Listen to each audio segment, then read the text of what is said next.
Three, two, one. Jonah, thank you for joining me today. How you doing this afternoon? Absolutely great. Thank you for having me on. Hey, so if people don't, people may know you as KJ52 in the past, and you've retired that mantra as your, I guess, a character or artist name. I don't know what to Yeah, it's a call little it. hard. Like It's hard to pin that one down, isn't it? it is. And you're like, you don't want to be disrespectful of what it is because you've done well with it and you worked hard with Well, it. So I don't want to. yeah. Let me clarify. I don't have any problem with people calling me that from Oh, now till they throw dirt on the coffin. So you okay, can certainly call me that. This is more of something for myself. okay. It's not.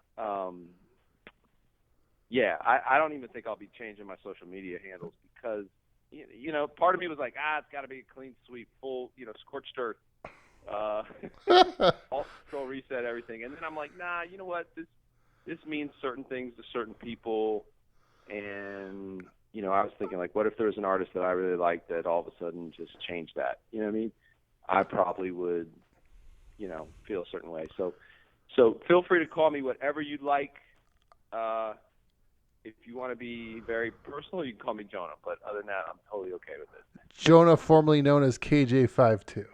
Oh, see, that's the one I don't want to get. Everybody's like, "What's your symbol going to be?" I'm just trying to throw some dirt on KJ52 for you to keep that, like you said, scorched earth. There you go. So no. All right. So Jonah, so what made you want to sort of uh, change your marketing platform? Yeah, I mean, well, look, it's been 20 years of my life. I mean, there's multiple reasonings, but I think the biggest one is probably just going, what's the next 20 years of my life going to look like? Okay. You know what I mean? And you have to start making those adjustments before before you're in damage control, so to speak. Yeah. And it just felt like the right thing to do. Um, it's something I probably came on to 25 years ago. You know what I mean? Okay. And I'll never not be that person, but the passions and the desires and what that looks like is changing. Yeah. You know what I mean? Yeah. No, it's interesting because it's more of a name of who you are. It's not like it's a band that separated. Absolutely. You're So exactly right. there's a difference to it in that, in which I imagine there's some tension in there with that. And Yep. you've been in the music industry now for, like you said, about 25 years. One of my fascinations is the behind the scenes of business and how it works. Because everyone sort of sees finished products, but they usually don't see how the sausage Right. is made. Yep. And so, one thing I was curious with talking to you is, like, you're doing a crowdfunding campaign. I just did the math because you're, about, what was it, 130% funded for your. Yes. And actually, I set the goal higher this time around. So 130% this time is actually different than other previous times. You know what I Okay. mean? But So, you're getting over $50 per contributor, which I thought was pretty yeah. good. Which Oh, yeah. No question. it's not like No. people are just giving $5 here, $5 there. I mean, No. there's someone out there that a large group of your fans that are, writing sizable checks, which is impressive. Yeah. It's still kind of mind blowing to me. Right. Well, that's what uh, 25 years of hard work will get you, though, too. I mean, you got some. I guess so. That's my severance package, Severance. I So, guess. so tell me then what have you've seen a lot change in the music industry? What sort of caught you off guard? um, I don't know if anything caught me off guard as much as because I'll be honest with you, I sort of saw this coming way back in '07, '08. Okay. I started to make conscious decisions to treat myself like an independent artist back then, even though I was still in the major label setting. Hmm. So I took steps and measures back then to hopefully ensure the things that I'm reaping and benefiting from now. Um, One thing, there is a couple things that I have been a little shocked by, and that's mainly because I maintain pretty constant relationships with those that are, usually 20 years younger than me, Yeah. be it producers, artists I collab with. I'm always connecting and trying to learn from the younger generation. And it's interesting how much they will do things just for what we would call clout. You know what I'm saying? Huh. Stuff that we would demand to be compensated for, whether that was financial, platform-wise. Like, we really fought hard for these tangible payoffs. Mm-hmm. Their payoffs are more about perception. Really? I mean, yeah, it's crazy. I mean, they'll say things like, "Oh, I'll do it for this." I'm like, "I'm offering you money." "No, I'll do it for that. This thing over here." I'm like, "Wait a minute. This is a definite different, mindset." It's you know what I'm saying? I mean, the big thing too is, where it used to be all about units and sales, now it's all about stream numbers.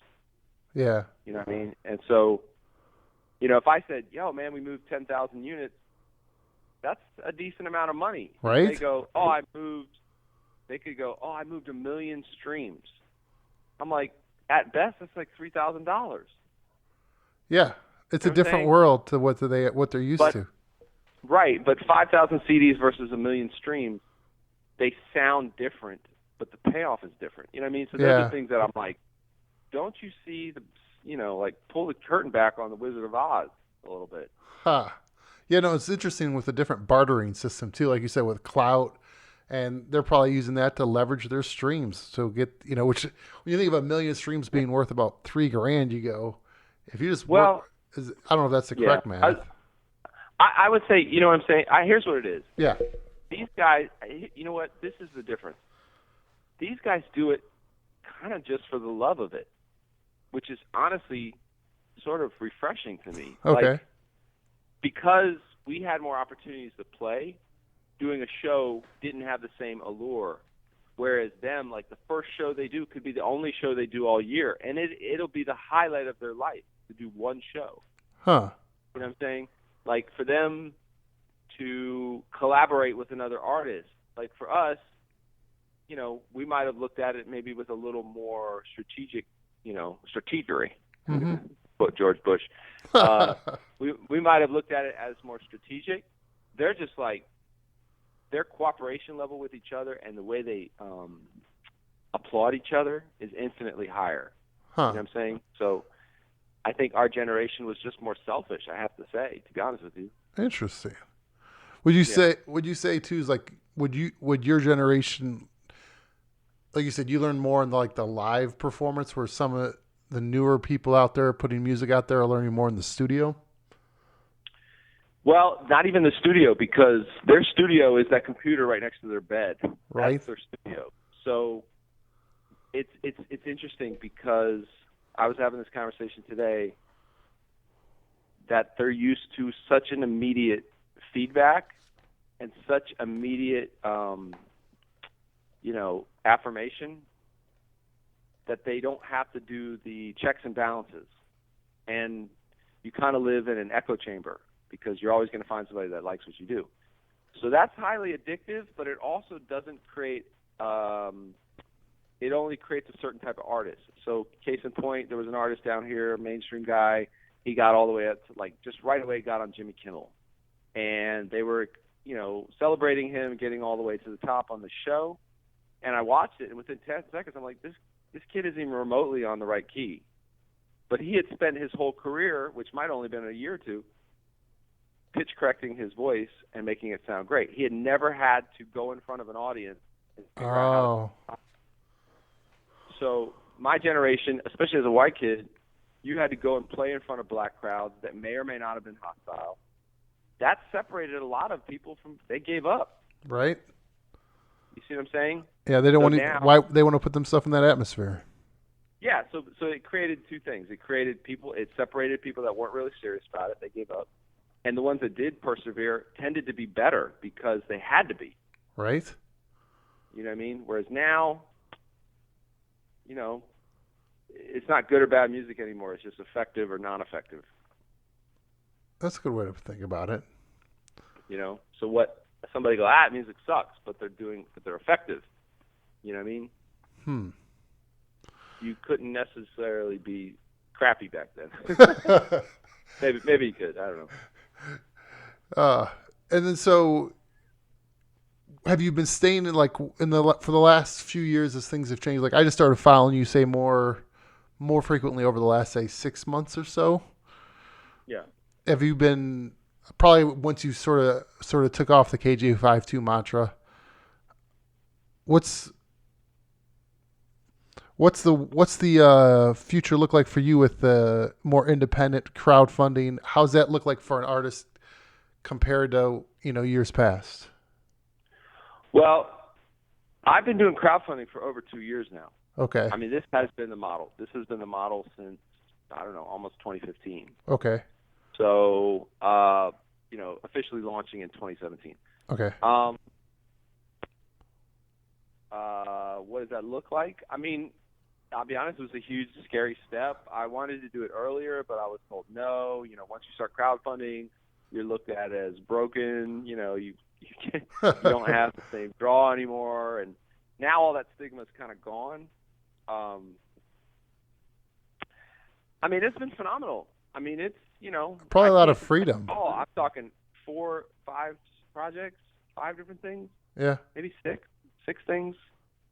Over 100% crowdfunded. Some is up to 200%.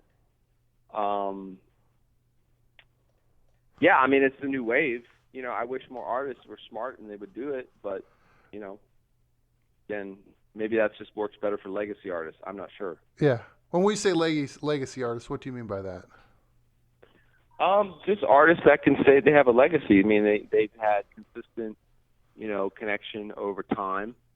I think for me, I don't know if 20 years for me went like that. So I can't say either way. Right. No, that's fair. But we're talking about things that have never really existed in this genre, to be honest with you. Yeah, no, because in the Christian hip hop world, like you said, it kind of, you're one of the forefront people with that. Well, I appreciate the love, but I think we all stand on the shoulders of those before us. Yeah. I think I might have been one of the first guys to be able to do it because of guys that came before me. Okay. You know what I mean? Who did you look to that came before you? Well, I came to Christ in 1990 as a teenager. Okay. You know what I mean? And so I was like immediately put on to groups like SSC, PID, ETW. It's a lot of acronyms back then. Right. LPG. Apocalypse was another group. And even though I wasn't necessarily as much into them at the time, I have to acknowledge what they did, which was DC Talk. Every one of these artists did something for this genre. I would consider myself maybe second or third generation artist, So, you know what I mean? That's fair. I would say I just grew up with you more because we're probably in the same age bracket. Yeah. Right. And that's the weird thing about Christian hip hop is there's no real history. It's just like when you came into it. Whatever you came into it, that's when history starts. Right. You know what I mean? Yeah. No. It's just the nature of the beast. Right. So. It is our generation. Nothing came before us. We're really the first who figured this all out, right? Right. Well, but I mean, in mainstream hip hop, there is more of a legacy and like an education. You know what I mean? Absolutely. Like, there's way more stress on that as a thing versus this time around. It's like, we've just been struggling for a place at the table for so long. Yeah. And how tough, because I always when people ask me, because I have a lot of friends in the Christian music world, and you sort of just go break it down and go, well, how many people listen to Christian music, especially as like that specifically? And my guess it's maybe, I used to work in radio, like in the top 40s and the AC mornings, stuff like that. But you start just showing how the piece of pie gets smaller and smaller, where you go, well, if there's, X amount of people that claim Christ, and this many people listen to, Christian music, and this many people now even listen to more of the hip hop side of music, the piece of pie keeps getting smaller and smaller. Yeah, but I would say the internet leveled that playing field. So while that used to be the case, certainly when I came in, now that is wide open. Like it used to be, there used to be things like secular CD burning parties and the safe alternative. to XYZ, and here's the flow chart. If you like this, here's this. That doesn't happen I anymore. forgot about the flow chart. Yeah, you can't do that anymore because everybody has access to the same thing. Yeah. So Drake lives next to Andy Mineo. So, For King and Country lives next to the Black Keys. You know what I'm saying? In someone's playlist. Yeah. That's the reality. So that levels the playing field. So that also levels the playing field of faith. You don't have to necessarily be of the same faith. You can just appreciate it for what it is. So. Absolutely. So do you find it, like, how hard is it to, like, get in the, like, back 20 years ago, you're trying to get your songs played on the radio, and now you're trying to get on playlists? Yeah, I mean, the playlist game is very interesting. I don't know if I really came in trying to get on radio. I know the label that I was with, wanted to, because that was their thing. Yeah, no, So I had to make caveats and I had to make changes to try to get on that or whatever. Yeah. I don't really fight to get on playlists now because honestly, I don't really have to. I don't mean that arrogantly. It's just like I can drop a project. It's already crowdfunded. Anything that happens from there on is just bonus. Okay. You know what I mean? Yeah. No, that makes sense. And then so I just have reached a point now where I'm really so much more concerned about my core fan base than trying to, pull something else off. No, that's fair. I can respect that. And then so with how hard is it then to tour in difference when you may not have like a label or a management group like that pushing you to get attached to tours? Yeah, I mean, that's another thing that's changed is that's kind of gone now. You know what I mean? With the leveling of the playing field, they're not necessarily looking for major label or unmajor label. It's just what works. Right. So on one hand, that's great. On the other hand, we're all fighting for this tiny little piece of real estate. Right.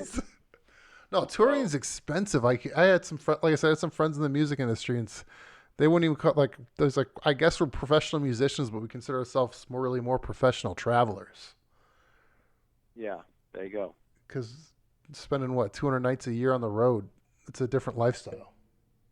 Yeah, and honestly, I don't know if you can do that anymore. I don't know if the tours or the slots or the venues are there anymore like they used to be. You used to be able to have multiple tiers that you could go out on. Yeah. And now it's kind of like you either live on the road and you play for 50 to 75 people a night and you just literally live on the road like a homeless person, or you're at the highest level. Huh. There's very little in between anymore. Huh. That's interesting. I always knew, because I live out here in Denver, and I talking to some people out here is that you either got the big names or the no names, because that's what I'm saying. Out here, because no one wanted to there's nothing en route to Denver, where they'd always route south through Arizona on the tours or stuff like that. But there's just not enough. If once you go to Denver, your next act is, maybe the other side of the state 3 hours away. But when you're on the East Coast, you can do shows every hour, every 2 hours away. You're not traveling hundreds of miles before your next event. Yeah, to an extent, yes. But I mean, you also don't want to travel that close because then you have what's called radius clauses. Yeah. Everything has just shrunk. There's infinitely less festivals, infinitely less promoters. The ones that are there are literally doing everything. You used to do deals with the promoters, you would do a deal with a venue or a promoter small, and then they would contact maybe a bigger promoter. Now they've monopolized everything. You're talking a handful of people that control almost everything. And it's no different in the mainstream. You see the same things, consolidation with Live Nation and stuff like that. Yeah. Is it just because communication has gotten that much easier? You don't need one guy representing, 20 artists to figure something out. It's like now it's easier just to get a hold of you, text you, email you directly to figure out what can get done. Yeah. I'm just guessing. Yeah, there's just no, you're right. You're absolutely right. I book shows off text messages. You know what I mean? But I don't know if things are better or worse. I think it's just the nature of the way things are. Yeah, no, that's fair. And then what's got you so passionate to still sort of say you've got that series you've posted on Facebook why you're not quitting music. What's gotten you going again to sort of go through the crowdfunding campaign again to sort of put another project out there? It seems like a couple projects out. Well, no, I'm just saying I'm retiring KJ, but I'm not retiring from music. I Yeah. think it's just what people take away. You know, I mean, it's just like if people are going to read whatever they want to read out of it. Yeah. But as much as I've said one thing, I've had to say the other thing twice as much. It's just, I mean, it's just, I'll never stop doing hip hop. That's what I love. It's the music I love. It's the thing that defines me, and I don't think you need to put an age limit on that. No, absolutely. What have you found different now with being a dad doing this? That my kids never leave me alone. it's, it's fun. I don't know. I mean, it's interesting now because now I have kids that are 7 years old, 8 years old, 12 years old, 4 years old. Fun ages. I have 3 boys. Okay. But when they get into like guys that are my friends, they're like, oh, they play social club. I'm like, they've sat in this house right here, and they're like, no way. I'm like, it's just funny. I mean, stuff like that, or stuff like my son wants to talk about, the new Netflix series Rhythm and Flow, or it's just interesting watching their experience through their eyes. You know what I mean? No, interesting. And then what do you see coming up for you, like with this project and future ones coming up? Because this is called Victory Lap, right? Yeah, my goal is to drop the book, drop the album, do a farewell tour for KJ52, and then, God willing, move into full-time church ministry. Oh, yeah? What kind of church ministry? Yep. I mean, my hope would be to move into sort of an associate pastor or teaching pastor kind of vibe, maybe a college pastor, and then with the hope of lead pastor down the road. I have lots of experience from a communication standpoint, and I guess I've ran my own business for 20 years, so to speak, but I still acknowledge that I still have a lot to learn. So, very cool. Well, what makes you passionate about being like a teaching pastor? Like what area? Okay, what areas gets you excited to talk about? Well, I've been doing this. I mean, this is what I've been doing for about 3 years now. Oh, okay. So I haven't been doing it full time. So, okay. In the last 3 years, I've filled in as college pastor, interim youth pastor, teaching pastor, communications pastor, all at the same place. So, okay. Even on this Sunday, I'll be speaking at all 5 services. Oh, very cool. What are you talking on? I'm actually talking about this experience that we're talking about. Oh, yeah? Yeah, I'm tying it into Wrestling with God. That's the title, and it's kind of the text is about Jacob when his name was changed. Okay. Oh, that makes sense. So here's a question. We were actually just talking about this with a group I was talking with, not to, I should say. Is with when people like following your call for Christ. Because there was a story that was told from a guy who went through seminary and then he was offered an associate pastor job. He's like, oh, my skill set's more for a lead pastor, so I'm going to wait for that role. And then if a few months later, the opportunity became a lead pastor came by, and he's been doing that for like the last 20 years. And, saying how Jesus came through and things like that, which is great. I'll celebrate with him that on those things. But is there some form of, like, I sort of see that, and you also go like, there's also some hindsight bias where you picked a road, which is great. Like the phrase we've been using is like, even God can use bad theology.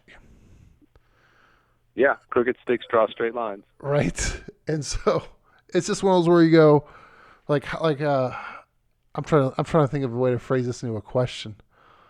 Is like, how do you help figure out what a calling is versus just being an honest, good decision, and how they can be the same and different all in one?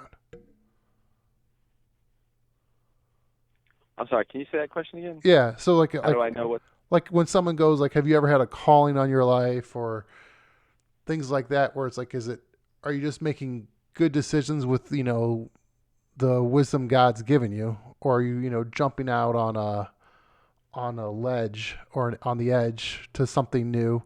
I don't know. I'm babbling here a little bit trying to figure out how to phrase a question.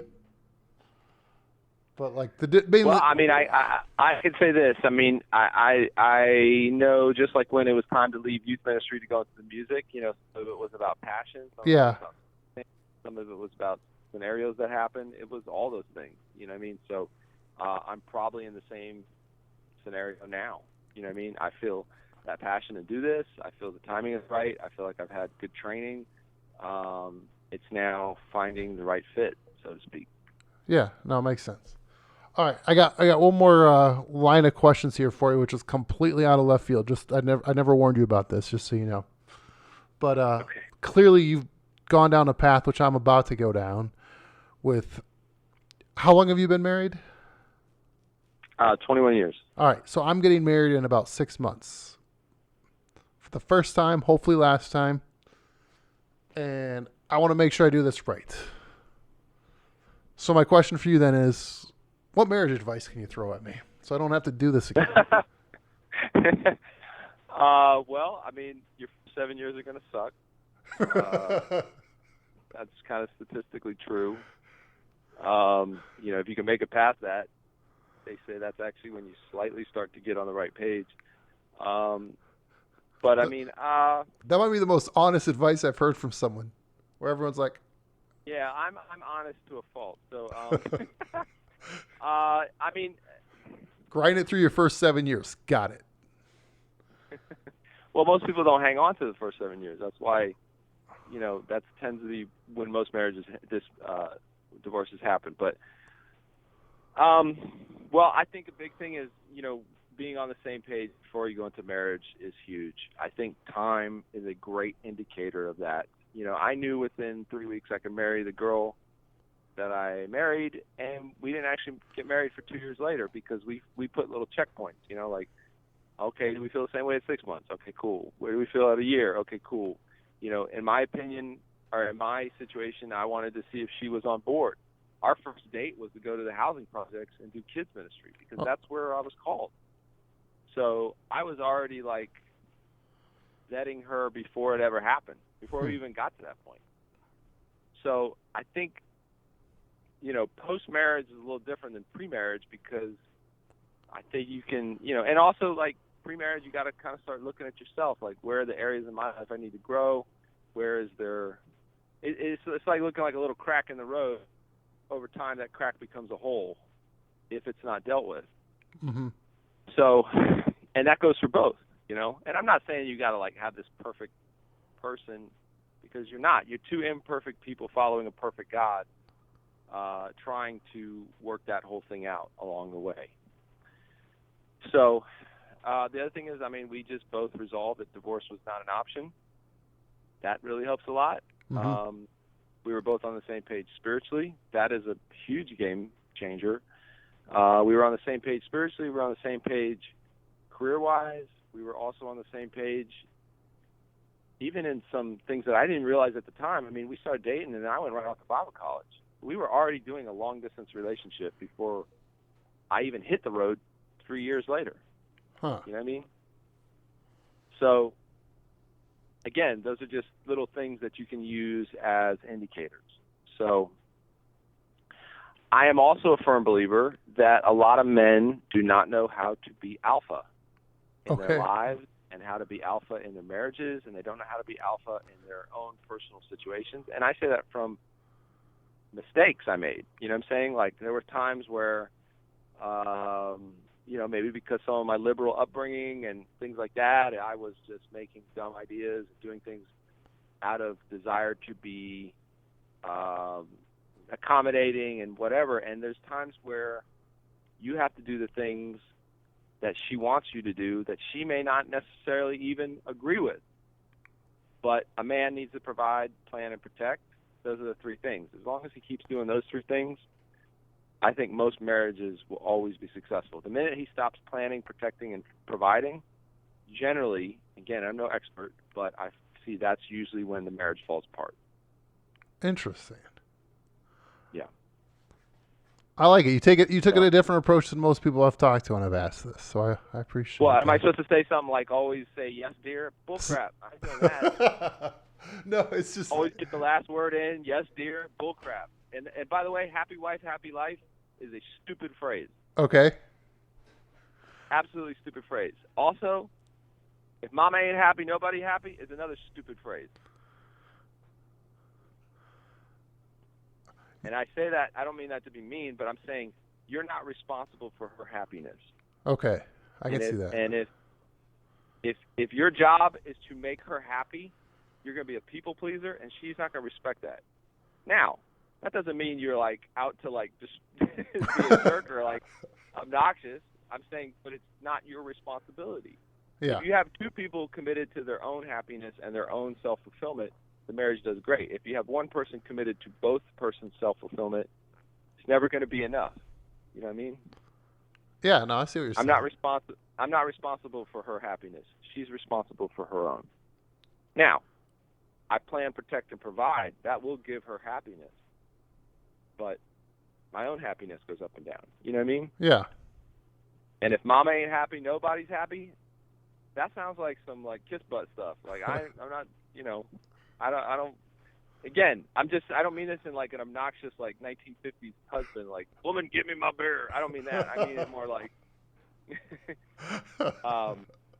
she wants you to lead. Yeah. And as a leader, there are times where you have to make hard decisions. Yeah. Anyway, sorry, I'm way too ranting on it. You're fine. I appreciate it. Like, there's a refreshing honesty in there where, and I don't think anyone would I would say there'd be plenty of people that would disagree, but there's it's like you said, plan, protect. What was it? Plan, protect. Plan, protect, and provide. Provide. Do those three things, you've probably fixed most of the problems. Yeah. I shouldn't say fixed, but I mean you've prevented most of the problems. Absolutely. And then when, like you said, like you might not be responsible for her happiness, but your job is not to try to make her unhappy. Absolutely. There Yeah. you go. See, that's going to be my next point in my message. There See, you go. gotcha. Said it better than I could. I'm looking out for you. I got your back. Damn, I appreciate it. So, all right. Well, is there anything else? Where can they find you? I put a link to wherever you want in the description so people can help find you. The best thing is kj52book.com right now, even though we only have 5 days left. But kj52book, check that out. Okay, kj52book.com. We'll put a link on there for it. I appreciate it, Jonah. Anything else before I let you go? That's it, man. Thank you. All right, thank you, man. Take care. I'll send you a link, okay? Later.